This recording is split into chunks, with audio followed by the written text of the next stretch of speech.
Yo, this is not just your average MMA show, baby. This is Brothers in Combat with Serge Vicente and Darnell Giovanni. No need to fight. Just listen up and get it right. Brothers in Combat, baby. We rollin'! Yeah! All night long. Boom. Woo! You heard it here first. That's the legend, Burt motherfucking Watson. Yo, everybody, welcome to the show. This is episode 1 of Not Your Average MMA Podcast, Brothers in Combat. I am one of your pair of hosts, one of your co-hosts today. I am Serge Vicente. You might know me from the Fight Podcast, and over to my side is none other than brother. Go ahead and let the people know.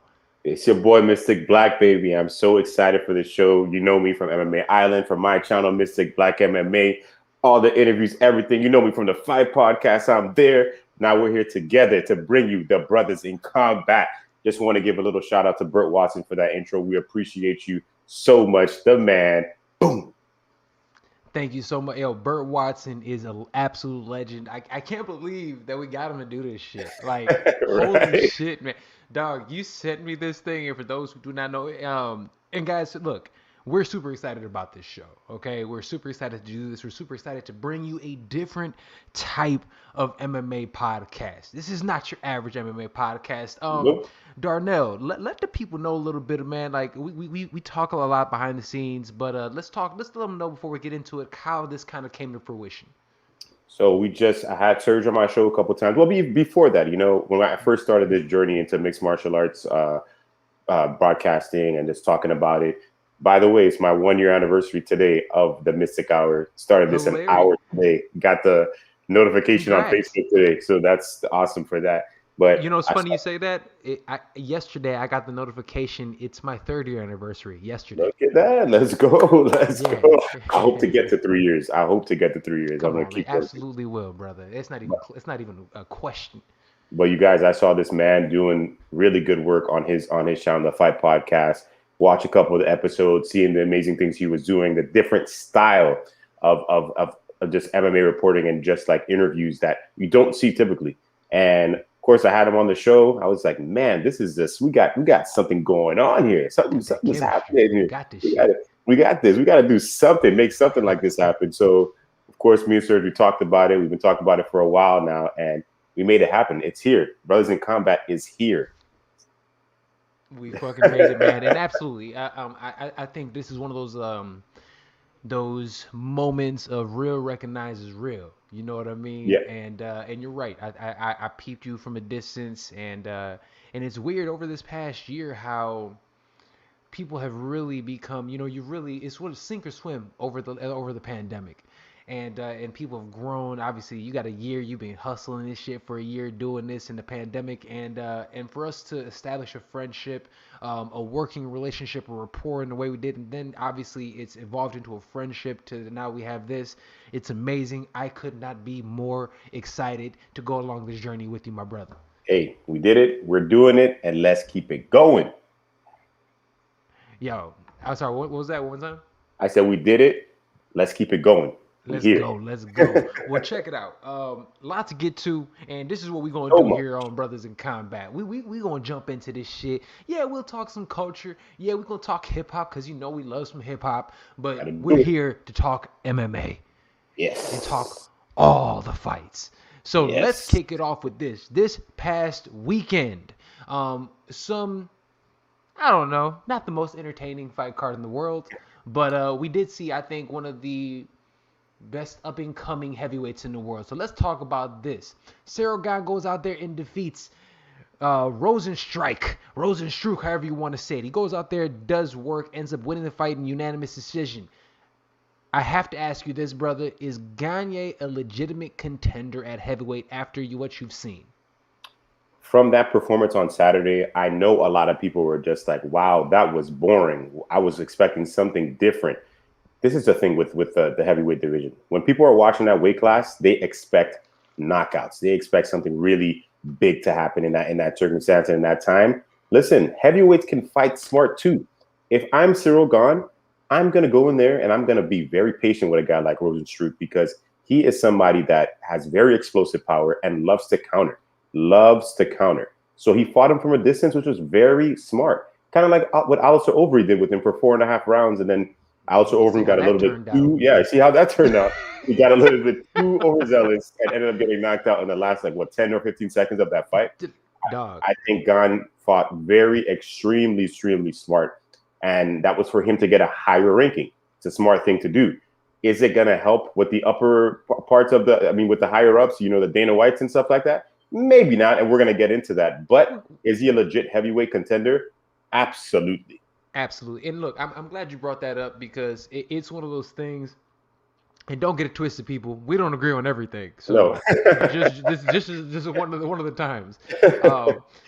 The thing about it is this. I think people we're a little hard on Cyril, man. Just because when you really think about it, this is a massive heavyweight that this was his 8th win.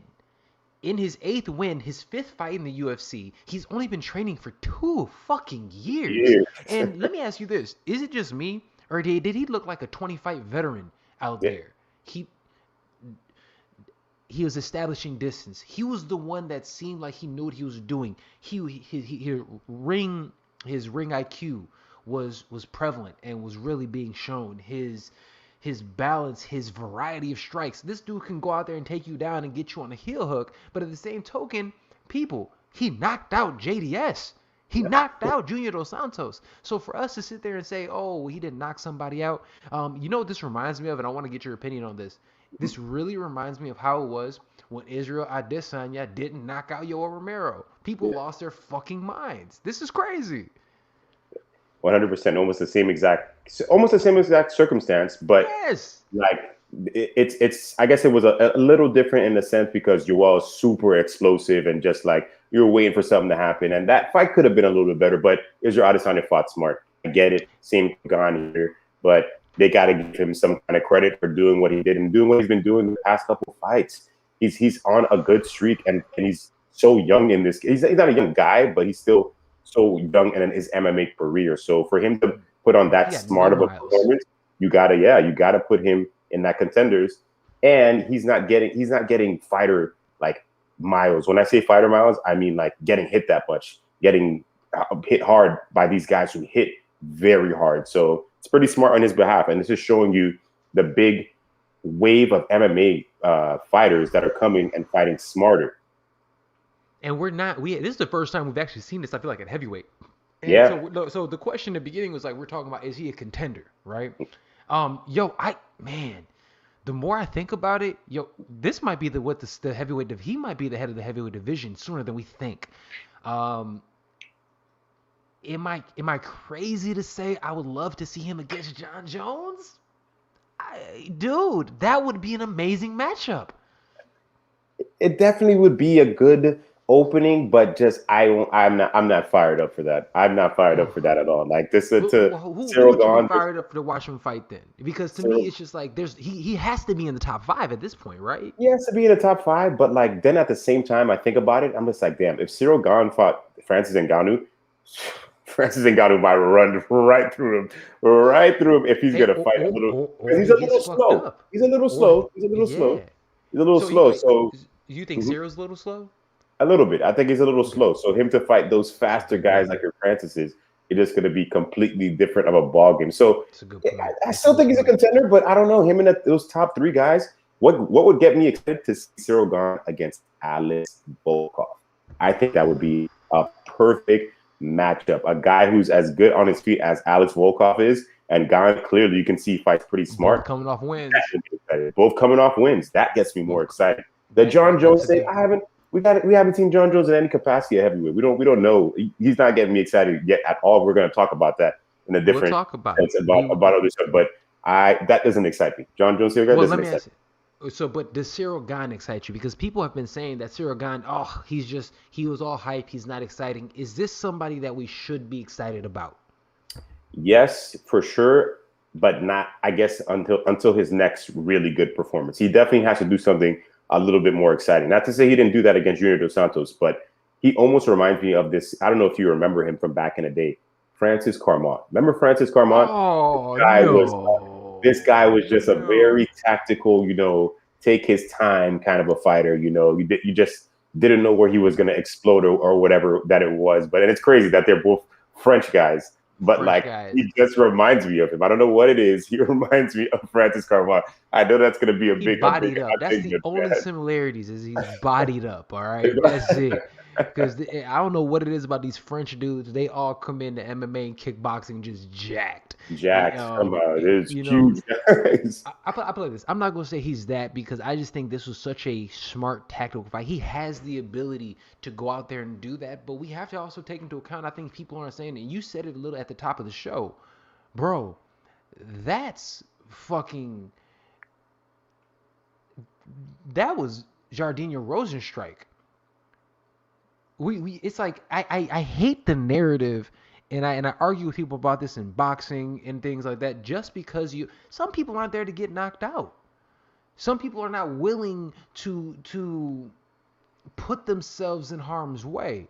So, and again, I will talk about this in a moment when we talk about, Uncle Dana and the way he feels about it. But at the same time, I just look at that shit. Definitely just kick the mic. I look at it and it's just, I'm surprised that people are shitting on him. I think it takes two to tango. And at the end of the day, I think this kid is young in his career, and he's going to be somebody that, honestly, this might be what the heavyweight division looks like going forward. I love having somebody that's this technical, as opposed to just a brawler that's going to go out there. I mean, shit, him and Derek Lewis at the end of the year will be extremely entertaining. That would be good. And that's another one. That's a big one. Ooh, I forgot about Derek Lewis, but I think Derek Lewis deserves a big fight after his performance against Curtis Blades. You need something big. You need something big. I mean, Derek Lewis, I think he's at the lines. It might be title shot or bust for him at this point in Yeah. time. He's actually earned that spot. The only person, I mean, Curtis Blades was 9-1. Only person he's ever lost to was fucking Francis Ngannou. He was the number 2 guy. You just beat the number 2 guy. You the next man up. I think that he deserves the winner of Francis and Stipe, but we all know that ain't gonna happen. All right, well let me ask you. Let's transition a little bit, right? Do you anything else you want to talk about with that one? No. Okay, well let's transition with this one then. Let's talk about this. Dana White goes out there and does more Dana White shit. Wasn't the most entertaining performance. I'm not gonna stunt, but he goes out there and absolutely shits on Cyril Gane. He says, this was a worst, terrible fight. Does the typical Dana White shit. Darnell, is this fair or foul that Dana White did this, especially after this specific performance? It is 100% fair. 100% fair. I'm the boss. I put you in a main event and you go in there and you give that kind of performance in the heavyweight class. No way. That is 100% fair. And because he says things like that, that's going to like light a fire in that fighter and want to do something spectacular the next time that they're around. I kind of understand when Dana White does these things because it really just wakes up. Because, fighters have egos. No matter what anybody thinks, at the end of the day, they have some kind of an ego. So he tries their ego and he wants them to just wake up and do something crazy. Dana White's not going to put him in a main event again. After that performance, there's no way Gane's going to be a main event. Maybe a co-main event, maybe on a main card, but he's not going to be a main event because that performance was just very boring. And at the end of the day, we got to see some entertaining stuff at the same time. Yo, Dana White needs to chill out, and so do you. All right, y'all need to really chill the fuck out, because at the end of the day, come on, man. I mean, it takes, like I said a little earlier, it takes 2 to tango. It takes 2 to tango, and the reason I brought up this fight with Israel Adesanya and Yoel Romero is because you have one guy who's poking and prodding, and somebody else who just doesn't. He's talking shit about Cyril Gane. That's not the one we need to talk shit about. We need to talk shit about Jardinho Rosenstrike. Dog, 3 rounds. 3 rounds. He didn't land 10 strikes. He didn't even throw. Fam, he literally went out there in the 5th round in a fight that we all knew he was losing and only threw 5 strikes. In the 3rd round, he only led through 8. In the 2nd round, he only threw 6. Fam, this is not his fault. This is one guy who's going out there who understands, look, man, it was calculated. He showed ring generalship. Don't shit on that man. And also, I'm going to tell you this. In each one of those rounds in which Jardine Rosenstrike only landed a handful of strikes. Cyril Gane landed over 25 strikes in each one of those rounds. So I'm gonna ask you, like you said, this one guy was out there actually trying to perform. Just the other guy wasn't willing to play. He wasn't a good dance partner. So I think it's foul, man. Don't shit on these dudes that are putting on performances, because at the end of the day, if we are not, this is the thing, right? If this isn't the Ultimate Knockout Championships, this is the Ultimate Fighting Championships. So at the end of the day, I get paid and move forward by not losing the fight. That's how we end up with fucking. Let's be honest. Cowboy Cerrone. Cowboy Cerrone ass will go out there and fight anybody, anytime. Put himself on the shield. Guess what? He's never winning a title, and he'll never get that huge payday. Why? Because he takes these fucking losses. Sometimes you gotta just get a win. Sometimes, yeah, I just got to get a win. But if this is my first main event, I am doing everything that I can to make the biggest impression, no matter who is standing in front of me. So if he went out here and got knocked the fuck out. At least he went for it. At least he went for it. No, he's undefeated. There are some guys that go in there and they might get knocked out, but what a performance they put on. And what does Dana White do to guys like that? He gives them an extra check. You're definitely going to be in a main event or a co-main event. Let me ask you this. You're right, okay? Fans love knockouts. Dana really loves knockouts, right? But here's the thing. Some people don't recover from those. And especially when you're talking about a heavyweight. And I'm going to be very honest with you. I'm thinking about Alistair Overeem. Alistair Overeem looked amazing all up until he fought Jardine Rosenstrike. And he's somebody who has been knocked out but always comes back looking better and better. He still looks like it doesn't affect him. He got knocked out by Rosenstrike. He comes out there and fights his next fight, and it just looks like a shell of himself. Looks like he's scared. Looks like he's not doing anything. And this was what happens even to the greatest of kickboxers. Dog, getting knocked out, not each of them is created equally. If a dude like that knocks you the fuck out, man, that might fuck up your career. So if you are Dana White, are you putting Cyril Gane in a main event? Yes, absolutely. You know why? Because the fight before last, he just knocked out a former champion who is a striker. So he's been proving he can do it. And here's the thing. As Dana White, your job is to promoter. Your job is to fucking promote. Promote how scary this big motherfucker is. He's smart. He's dynamic. He can submit you. He can take you down on the ground and heel hook you. He can knock you out. Look what he did to this champion. He stifled this dude. You can create a storyline. Here's the thing, too. We act as if, nigga, let's just keep it a buck. The only ones watching all of these goddamn fights week in and week out are diehards like me and you. Yeah. You can sell a fucking fight to casual fans by making this dude look scary, and he has enough. He definitely has enough fucking highlights on his record, and he only has 8 fights. Only 8, but the only thing I'm going to say is with MMA fans, your most recent fight is going to be what they're going to remember. Prisoner of the moment. Yeah, 100%. And they're going to be like, that. Oh, this guy that fought last time, that was just standing there waiting for the other guy to do something else. I don't know if I'm going to want to watch him. I just think it will ignite fire in Cyril Gane. I feel the way he said he really didn't care, but I feel like it would ignite something in him. And his next performance, it's going to be something spectacular, and for sure because of everybody else that's up there. It's different kind of fighters and a lot of people who come forward. Because if you look at that top 5 of the heavyweight division, it's a lot of guys who come forward and are just waiting for something. So I think his next performance will be exciting, but that's because the opponent. Yeah. Yeah, and here's the thing. He has a style, I would say. It really reminds me of like Alexander Volkanovski, right? Hear me out. The reason I say him is because Alexander Volkanovski does an amazing job of taking away what you do best. He really looks like a boring fighter at times because he literally shuts down what you want to do. Cyril Gane is very similar, and we just haven't seen that as a heavyweight. Yeah. So he can take away certain things from these fighters, and again, like Adesanya does, with his feints and his movements, it really stops fighters in their tracks. And it doesn't, they're afraid to engage because at the end of the day, they know they got fire coming back their way. So that's the only thing I think with that one. I don't disagree, but You I'm gotta excited pub to these see. dudes, man. I think you Yeah, gotta pub them. That's yeah. Dana's job. You know, They, and Dana, let me ask you this: do you think that Dana does?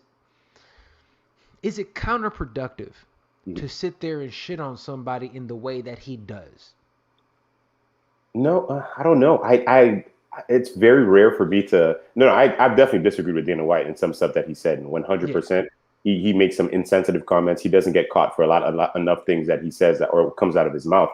But when it comes to main events, championship fighters, this guy's been doing it for a long time. He knows what he's doing. He knows what to say to these guys to make sure that he can have a really good show or make them put on a really great show. He's released guys that don't put on great performances, and they could be on 3-fight winning streaks, and he'll let them go somewhere else. That's just the name of the game, especially with the UFC.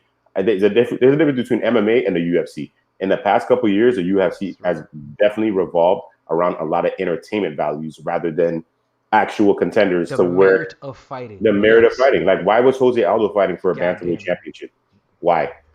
Because they were looking for some kind of entertainment value because of Jose Aldo's performances in the past. He shouldn't have been fighting for that belt. It should have been Sanhagen or Aljamain Sterling. But Absolutely. it took a long time for UFC to even give Aljamain this title shot until he literally had to go there and beat a million guys to get there.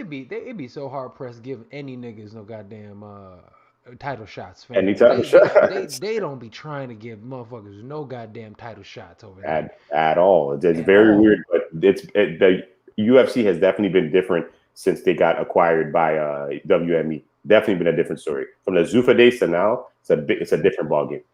It's all about selling tickets and shit now, man. It's all, and this is the thing too, and I know this is a topic for another day, but I have to ask you about this because it crossed my mind, and it's creating prima donnas, fam. Is the 170-pound weight class the prima donna weight class of the UFC now? It is 100% the prima donnas from 1 to 7. My God, these guys God, just fucking get prima in there donnas, and bro. fight. Get in there and fight, and they're gonna get to a point where they have to take some Y'all niggas all bullshit look fight. pussy right now. Yeah, you're gonna get to a point where you're gonna have to fight somebody you don't even want to, and because you're running out of money, you can't. You're not sitting there. You're not making all this bread from other things. Colby Covington is constantly having to do Bang Energy commercials on his page just to make some kind of money because he's not making money in any other facet of And he it. keep and he keep on buying these damn prostitutes, so you know that shit runs up. Exactly. You know, none of those girls he has are free. None of those. I've seen them on the block here down here in South Florida. None of those girls are free. You ain't those bitches. Do,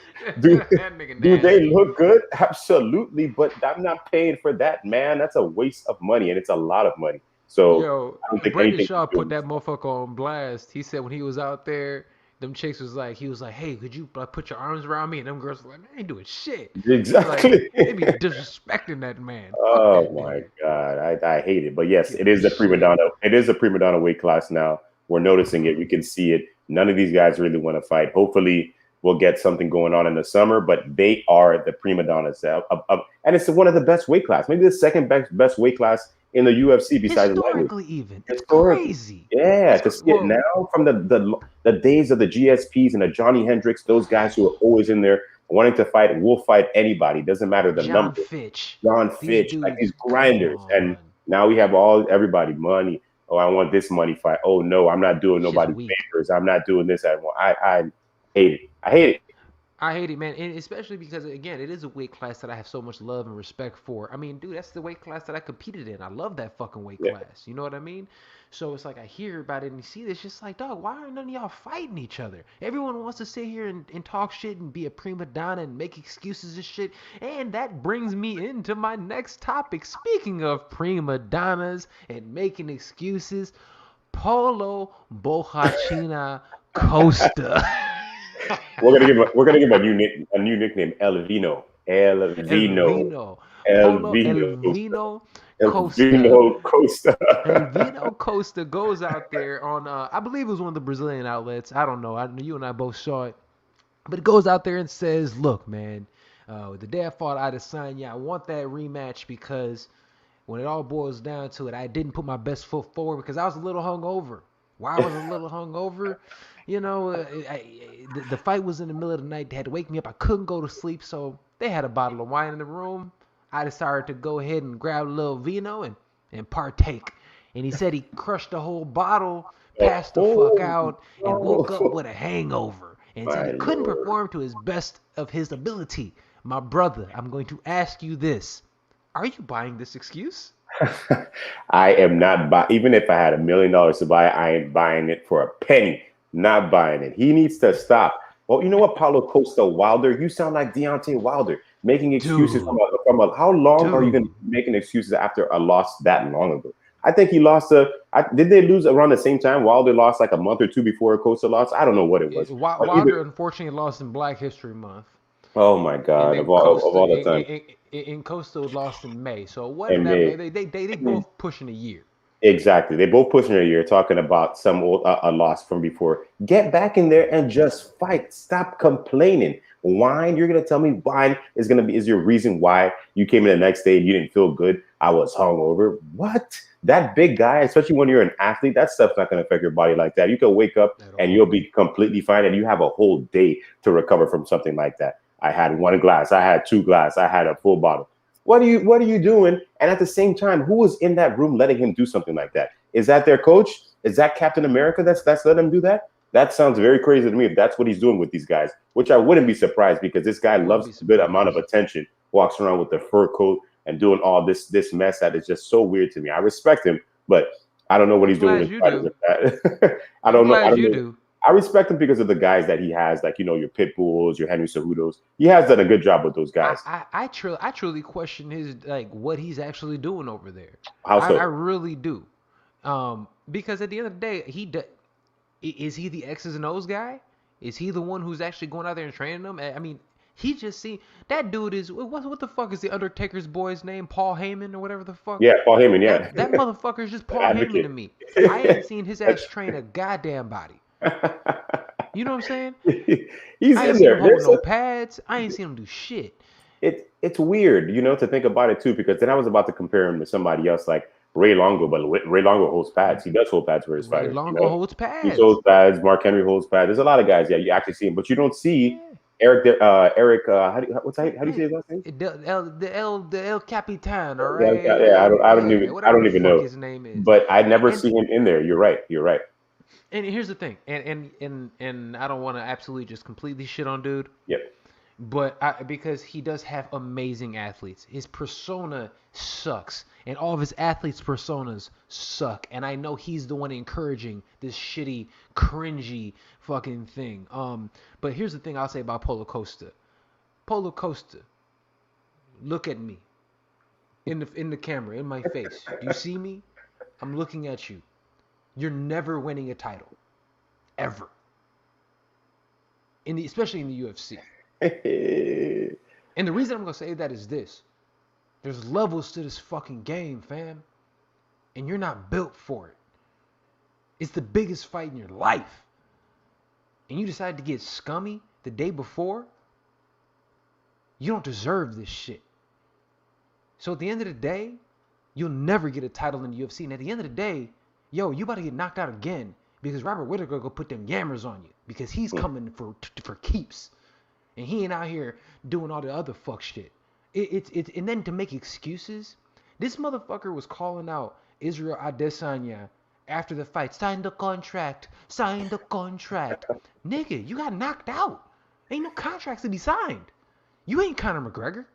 He the only dude who get knocked out and get a rematch.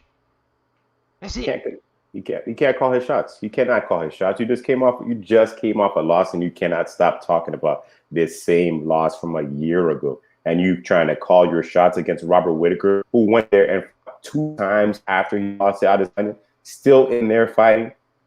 And you Robert want to talk Whittaker is about clean out the weight class, not named clean Adesanya. out the way. He doesn't have to fight Paulo Costa. He doesn't have to. Paulo Costa, you are lucky that he is fighting you. You are so lucky He's that he is a giving you warrior. gift. That he is. He's literally giving you a gift on a platter. And I don't see him being Robert Whittaker at all either. Fuck no. No He way. gets his ass Absolutely whooped. not. Robert With Whittaker performance put like some that. yammers on his ass. Oh, 100%. But Paulo Costa needs to stop not buying the excuse. I think he lost because his mind was not. He lost before he even got in that cage, and you can see it. All the things that he had to do before with the white belt throwing it at him, talking all this crap, showing up at fights in these ugly shirts. He lost that fight way before it even happened. Not buying it. You know what that tells me? And I'm gonna say the same thing about Conor McGregor, right? Conor McGregor and anybody that makes an excuse of, oh, I got drunk the night before and that comes out and shit. This is what I'm gonna say about that. What I'm gonna say to you is this.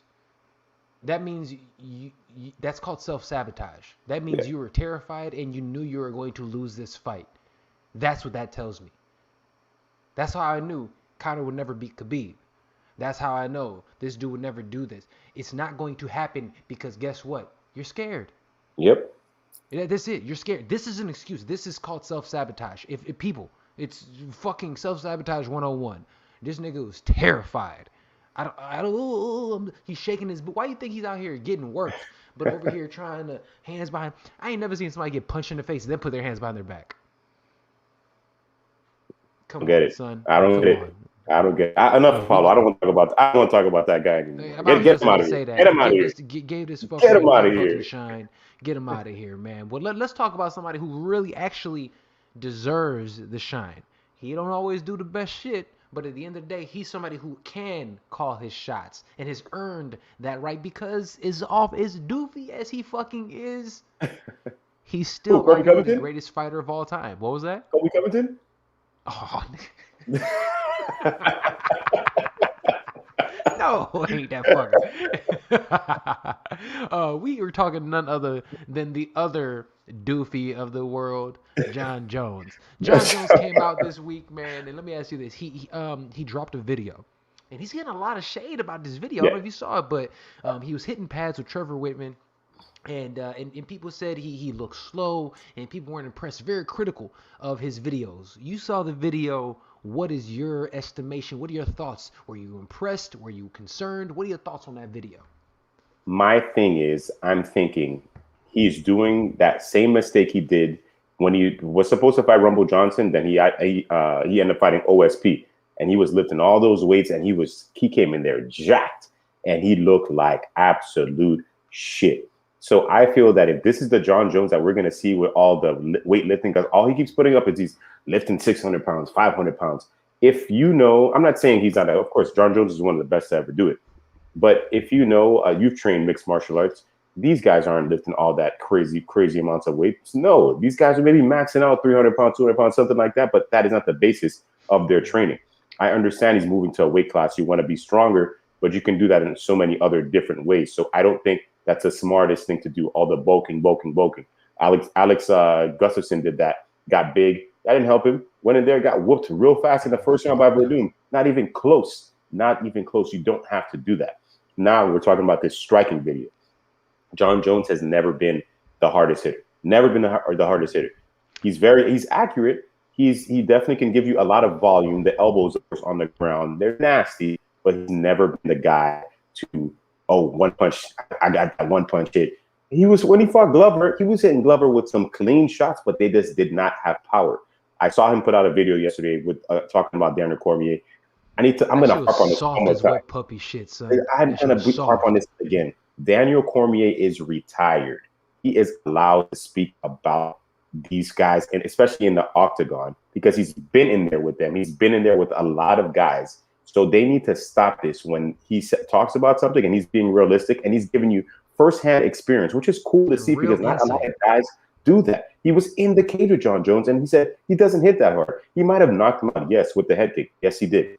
He says he kicks hard. He says he kicks very hard. He says he kicks very hard, but when it comes to his punches, he doesn't punch hard. So I'm not disagreeing with Daniel Cormier when he says that because he was in the cage with him. This video that I saw of John Jones hitting pad, was it impressive? No, it wasn't impressive. He looked like crap, and I'm sick to see him do it because he's talking this mess on Twitter. He's doing the Twitter finger things. When I get in heavyweight, you guys better not be running away from me. Let's see it then, John. Wait till Daddy comes home. Did you see that shit? With Daddy comes home, let's see that when Francis Ngannou is coming at you quick. Let's see the difference when it happens there. But were you impressed by that video? All right, so this is the way I looked at this video, right? Part of me felt like this was just much to do about nothing. Yeah. A lot of times when you're hitting pads, when you're drilling, you're not throwing hard. It's just to throw for timing. I'm just putting it out there, touching. It's just touching it.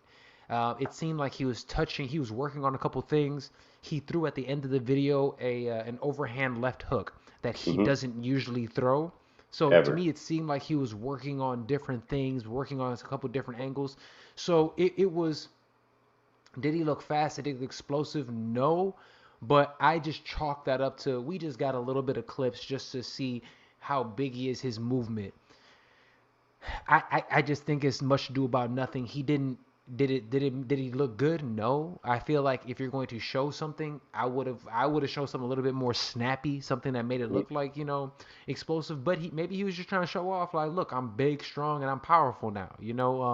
It's funny you say that though in terms of what he did for the OSP fight because Mhm. he did bulk up and then just looked sluggish, didn't look like a version of himself. It was kind of weird to see. So I'm curious to see if he is building it because it sounds like he's walking around close to 260, which is nuts. He literally is going Wow. to be one of the bigger guys in the weight class. So to be, going from 205 to become one of the bigger guys in the weight class, I also think about Luke Rockhold. Luke Mm. Rockhold did that shit when he moved up to 205 and got fucked up by the Polish Hammer. You know what I'm saying? I'm talking about that man just beat his motherfucking ass. And there's something to that I really think goes to it where look, man, you walked around already at 230. That's prime weight for a heavyweight. He didn't have to do shit. You Yeah. just beat John Jones. And that's the same thing I love about, and again, we'll talk about it in a moment, but Adesanya, he's not doing shit different. He's just Mhm. like, this is what I am, this is what I do, and I'm gonna fuck you niggas up when I get there. That's And it. I got an idea of what's gonna be happening here. I don't know. I'm gonna go on a. I don't think it's a limb, but I think John Jones is playing games with us, and maybe he's not even going to heavyweight. He's waiting for Adesanya to see if he wins that title and be like, you know He what? going to heavyweight, I but you want know I why he want going my to belt. heavy? I He want my going belt back. Or Adesanya goes up. They have to fight. I need to see that fight. now I need to see that that fight, Now man. that I put so let's go and talk about and then really quick. Everyone who's watching us live on YouTube, on Facebook, on Twitch, thank you as always so much for joining us on episode 1 We of see you, Brothers Aldrich. We see you. in We see you. Combat. Aldrich, my brother, we see you. What it do, Jamie? I appreciate you coming on. Yes, it was a stupid excuse from fucking Costa. The dude is a doof. I can't understand it. Aldrich, my brother, what it do? I appreciate you tuning in as always. All right, let's talk about this because this is what's important. Fuck all these guys who aren't fighting. Fuck all the fuck shit. UFC 249 is coming out this weekend. It is 259, baby. 59. It is incredible. It is one of the most stacked cards that I can remember. But Three we're just title going to fights. focus on the three title fights because there's three title fights on this one. But we do have Big ones. fucking Dominic Cruz as in the prelims. That's how stacked this fucking fight. You can watch Dominic Cruz for free in a dog fight against Drew Dober. I mean, there's some nasty matchups on this one. Casey We're Kenny. not talking about what was that? Casey Kenny.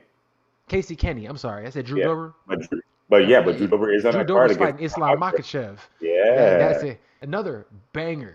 Well, let me ask you this, and I think I might have buried the lead with that one. But what, aside from the three title fights, is the fight that you're most looking forward to in UFC this weekend's card? Besides the three title fights, because we're going to talk about those extensively, We're I'm gonna going to talk go about on a those. different whim here. And I'm very excited to see Joseph Benavidez take on Oscar, because Oscar is a really good wrestler, undefeated, and Joseph Benavidez is pretty good at taking these guys that are undefeated off. I just want to see where Joseph Benavidez's mind is after that very devastating loss that he had to That Davison shellacking. Figueiredo. He seems like he's very strong mentally. I talked to him a couple weeks back, and he seems like he's in an okay place mentally. So I definitely want to see how he returns. And if he beats that guy, listen, Joseph Benavidez is always one fight away from a title shot. No matter what anybody says, he's always right there. So I think I'm most excited that besides the title fight, that fight, and of course the Drew Dober and Makhachev fight, because Drew Dober has improved so much in the past 2 years. My Lord, he's gotten so much better. And Islam, we haven't seen him fight in a long time. They just keep talking about the next Habib, best wrestler. We haven't seen him in a long time. I think his last performance was against the jiu-jitsu ace, David Rivas, I believe it was. Yeah. David Yep. Rivas. Yeah, Yep. which was like Yep. a year and a half ago. It's been a long time Shit. since we've seen Islam. So I definitely want to see how he looks. If he goes in there and puts on a dominating performance, we might see him fight somebody in that top 8, something like that. Because the UFC wants another guy from Dagestan that looks like Habib, that trains with Habib, and puts him up there in that upper echelon in those talks. So those are 2 fights that I'm more interested in. Which ones are you looking forward to? I mean, you took him out of my mouth. It's the Islam Makhachev Casey Keeney fight. That's the one that I am most looking forward to. Casey Keeney, Drew Dober. I'm mixing up my white boys. I think you're more excited for a Dominic Cruz fight. You bring up the Casey Keeney thing. I know. Well, I am, and I guess those are the 2 fights that I'm really looking forward to. But I'm interested in the Makhachev fight because I'm interested in Islam Makhachev. He's extremely good. He has power, and everything coming out of Khabib's camp says that he's the next guy up. Like, we should damn near give him a title shot. Daniel Cormier said he is good enough to win that shit now. Yeah. So when I hear that, saying a lot. That's saying a lot. I gotta see it. I gotta fucking see it. I want to see how Drew Dober can challenge him, because Dober's a very good wrestler. I know there's a difference between the Dagestani wrestling and American wrestling, but Drew Dober's not a guy you can take down easily like it's nothing. Nope. And he's very good standing. As you can see how much his striking improved against Alex Hernandez. Like, absolutely. He's way better than he was, and he's got this confidence that is exuding out of him. So this is going to be an amazing fight. But let's get into those title fights coming up. Let me ask you this. Treat it. Let's start. We'll finish with the main event last. Let's talk about the first one, which is let me pull it up. Is it Sterling and Yan first, or Sterling and Yan first? Yeah. Peter Yan and let's talk about. So we got Peter Yan versus Aljamain Sterling. Bro, take the lead on this one. Long time coming for Aljamain Sterling for sure. My lord, this guy has beaten the who's who to get to this title shot. UFC wasn't giving him this title shot. They gave it to Jose Aldo, which was weird. Peter Yan has run through a lot of these bantamweights, but if you look at who he's beaten, some of these guys are not even ranked anymore, or some of these guys were never ranked when he fought them. So the fact that he's gotten to where he is a little bit weird sometimes to think about it, but he's beaten some good guys, with the John Dodsons and Jimmy Rivera, but he's never fought an Aljamain Sterling, and it's going to be a different ball game. The most important part of this fight to me is going to be how fast Aljamain Sterling can start. And Peter Yan has never dealt with a wrestler and a grappler like Aljamain Sterling. He talked about he couldn't train over there, Tiger Muay Thai. He couldn't do whatever, and he came to top team. He came to top team because he needed those wrestling. He didn't have those over there where he was training. So he definitely, and he canceled the fight back in December. Was supposed to happen. That fight ended up getting canceled for a reason, because he wasn't getting good enough training. That's not going to change within a matter of a month. Absolutely not. It's not going to change that. I think this is going to be very interesting very early, and I think it might go pretty long or really fast. I don't know if we're doing predictions, but let's go. You can go with it. You can go. No, you talk about it first, and then I'll drop that prediction. Okay, so I think very highly of Peter Yan. I do. Yeah. Okay, I want to say that. I think he is really well rounded, but man, I understand why Aljamain Sterling calls him the paper champion. I do. I get it. He beat his two fights leading up to the title fight was a fight against Uriah Faber, who was retired for 2 years. And old. And old. He was in like 40 already. He's 43. I think 43 when he fought him. Father time, man. So he's like in his 40s, and then he fought Jose Aldo, who that was his first fight at 35, and he was coming off of a fucking loss. Yeah. So like I'm looking at this, and I'm just like, and then on the other side, where everyone is in the MMA media sucking Corey Sandhagen's dick, like just straight, just topping this nigga off. They're fucking bobbing his ass off, but we forget that in 2020, a couple months ago, Aljamain Sterling ripped through that dude like a hot knife through butter. It was such an easy fight for him. And honestly, after seeing that, if they fight again, I don't see anything being different. Peter Yan has one loss in his career. It was against Magomedov. He fights for Bellator.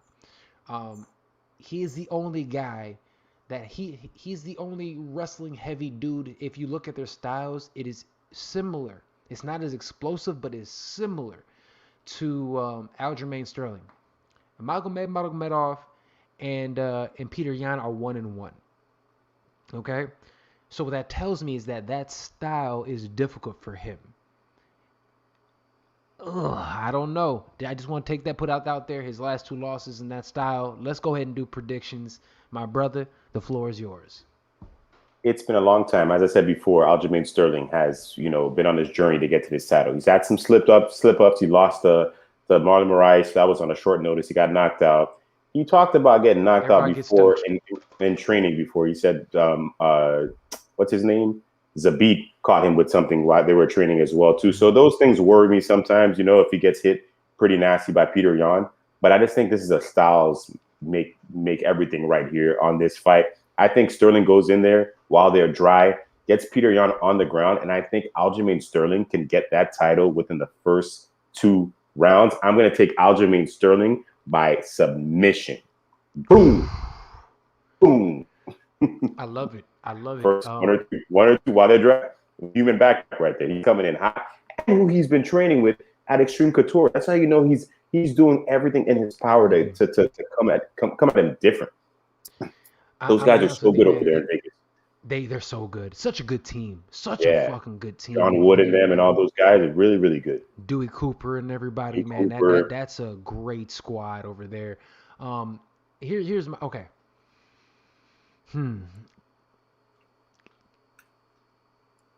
Because I want to say second round submission by Aljamain Sterling. I'm not gonna lie to you.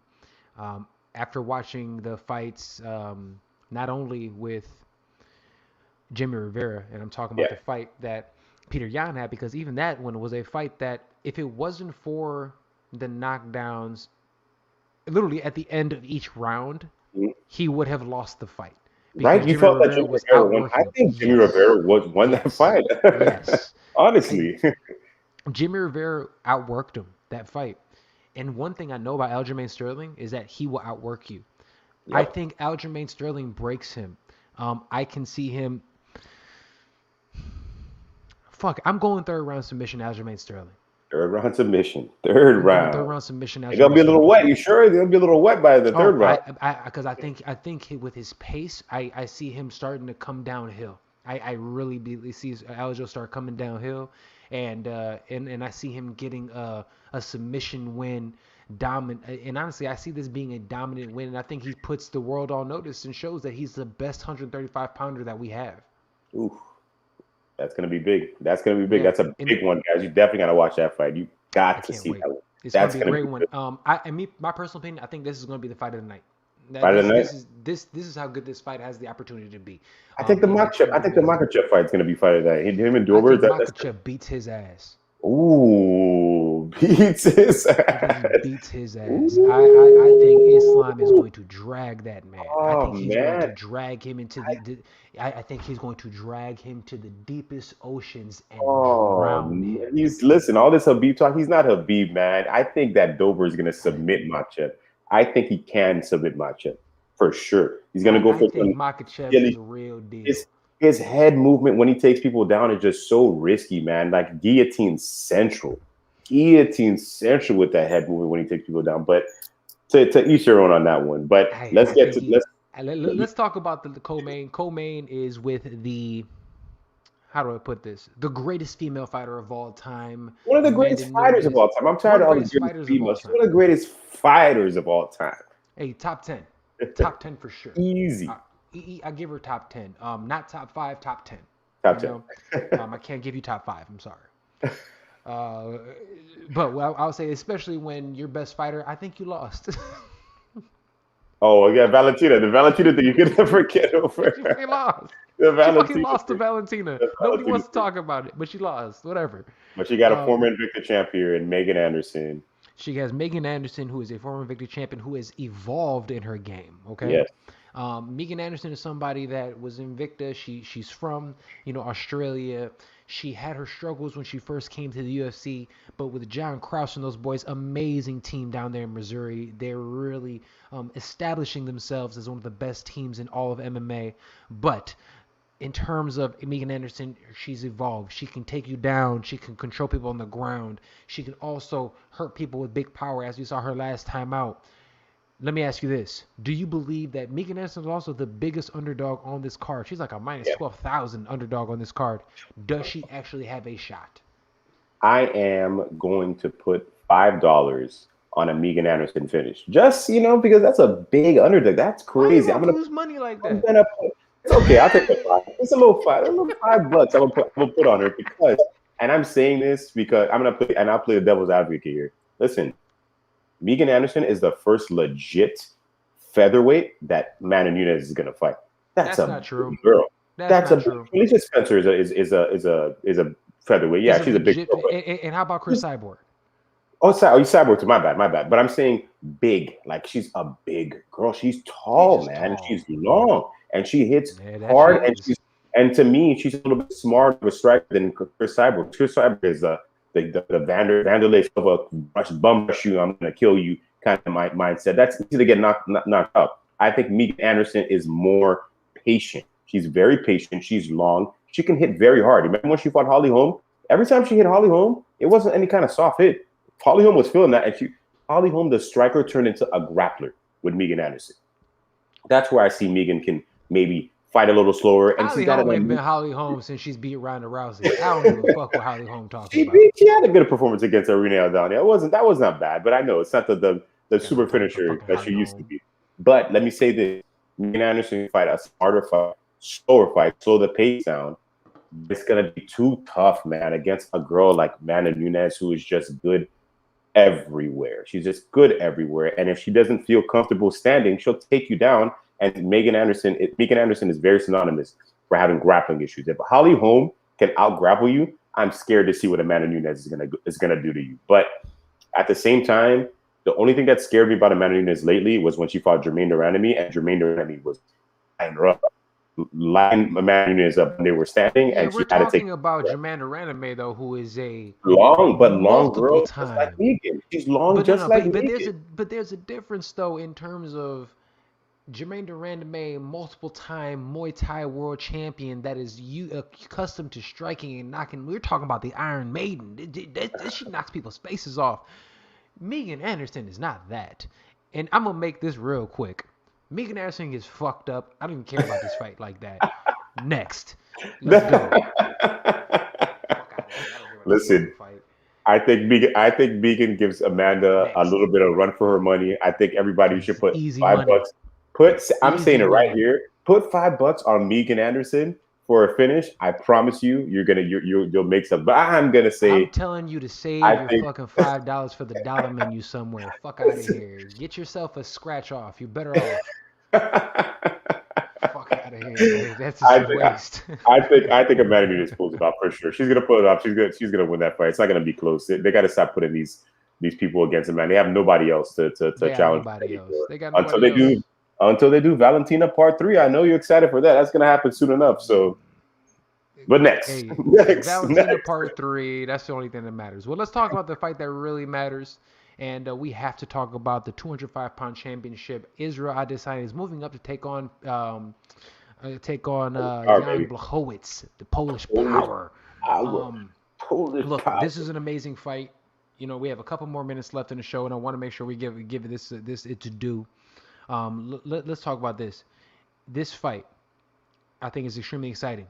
This fight has ramifications of the sport itself. Yeah. This fight is going to show if we have the new biggest star in the sport. And honestly, if Adesanya wins this fight, fuck your John Jones, fuck your Khabibs. He is the pound for pound #1 guy in the sport. It is what it is.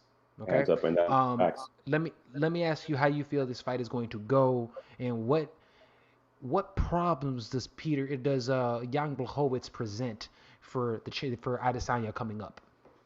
The power, the power. I already said it. Whoops, power. It's a lot of power there that you're gonna find out. Freudian With slip. and Jan, listen, Jan is a guy. He fights slower. He is slower than Israel Adesanya, but at the same time, the man has very good tactics. When he fought Dominic Reyes, everybody's just like Dominic Reyes is gonna run through this guy. He got that left hook. He just knock him out. Look what happened to Dominic Reyes. Look how Jan switched up a game plan and was attacking his body with kicks. They're smart over there. They're smarter than we think. That's for sure. So the power and coming up It's going to be a difference for Israel Adesanya, and he's going to feel it. Jan might even want to grapple with him. Jan can grapple. We forget about that. He can grapple as well. Black belt. He's a black belt. He poses different problems for Israel Adesanya in different places, and Israel hasn't fought somebody with his kind of unpredictable style in a sense, you know? But will that be enough for a guy like Israel Adesanya? I don't think so. I don't think it will. It will even be. It's going to be it's going to look so easy that Israel's not going to get enough respect for this win, for getting this side. I'm almost a little upset that it's Jan in a sense. Yeah. I wish it was maybe Dominic Reyes because Dominic Reyes was that guy who basically beat John Jones. You know, I kind of wish it was him or somebody like that. But my thing is, at the same time, I kind of almost hate this move because if Izzy wins that championship, I don't see too many guys in 205 that's fun for me to watch. Like nobody excites me besides that. Alexander Rakic, I'm not getting excited for that. Rakic, yeah, with Santos. It doesn't excite me. I'd rather see Israel Adesanya go to 205 division in Bellator. There's more exciting matchups there. I almost pray and wish that Anthony Johnson would have sided with the UFC and we could have saw Israel Adesanya Rumble Johnson fight, you know, where Israel Adesanya probably would have to change a game plan with a guy like Rumble because Rumble hits hard, man. You get one shot from him and it's a different ball game. But you know, it's going to be go ahead. No, I'm sorry. It's just I'm with you. It's and we're pretty much making our picks here. I'm going with Adesanya. Yeah. And I think that and the reason I'm going with him is just that his fight IQ is unlike anything we've seen. And here's the biggest thing. Just like we spoke about earlier in the show, in terms of somebody like Cyril Gane, who can go out there and utilize his skill set to stifle his opponent with his feints, and he literally freezes his opponents. Adesanya does the exact same thing. Jan Blachowicz bites on feints hard. Yeah. I'm talking about he bites on feints harder than most. So if he's biting on these big feints and these movements by really taking his hands away from his face and reaching, because what he ends up doing is he reaches a lot with his hands when he's trying to defend. Adesanya is gonna whoop his ass. He is gonna. And here's the thing: Jan is slow. We're talking about a world-class kickboxer who's had kickboxing all the way up to fucking, you know what I'm saying, to heavyweight. Yeah. Do you think he's not afraid of Peter Yan's power? He's not Peter Yan. Jan Blachowicz' power. He's not afraid of his power. Respects it for sure. What was that? Respects it for sure. I feel like he respects it, but he's not afraid of him in any capacity, and that's the thing. And here's another thing too: is that Adesanya. One thing that Din Thomas told me is that he was at that fight. Because he was at the fight between Israel Adesanya and Dumbfuck and Elvino. Elvino. And since he was out there with Elvino, and he said he's never seen anybody. He's like, I've trained champions, and I've never seen anybody as focused as Adesanya is focused. He's like, I've never seen that. He was like, that's some Michael Jordan shit. When he said that, Adesanya's not going to let this slip through his fingertips. He knows what's at stake. He's going to go out there and make a point on Jan Blachowicz. And guys, Jan Blachowicz is 38 years old. So bad. You know, he won his belt. That was his opportunity. He started off his UFC career 2-4. This is a guy who's lost. I mean, we know he knows how to lose. He got knocked out. People say, a lighter guy coming up isn't going to be able to knock him out. Bullshit. Thiago Santos moved up from 85 in his first fight from 85 and knocked his ass out. Dude, and here's the reason that he knocked him out too. He knocked him out because of Jan Blachowicz moves forward on a straight line. He came in there and he literally stuck him while he came in. He caught him on the half beat and knocked him out. Adesanya does that the best out of anybody. Easy money, big win. We got to get out of here in a second so we get up under this hour mark so we can both have this episode live on IG. But I think we both got my boy Adesanya. Brother, I love this. This is incredible. Before we go, I'm just gonna say Adesanya is gonna win by submission. He's gonna show us something different. Gotta put that out there. Had to drop that there. But yeah, man, it's been amazing. You know, I love this. I love this setup. Shout out to Tosh for doing everything here. It's amazing, you guys over there on the West Coast. I appreciate you guys so much. This is not the last time we're doing this. So many more episodes coming up, guys. Love it. Love it, man. Well, hey, brother, thank you so much for doing this, man. I'm excited for the the journey that we have going forward. But to everybody else, thank you guys for listening to episode 1 of Brothers in Combat. I'm your boy Serge Vicente. The Fight Podcast. Right there is my brother Darnell Giovanni of Mystic Black MMA. We are Brothers in Combat. Thank you as always for joining us on the show. We will see you guys next time right here on Brothers in Combat. Boom. We out.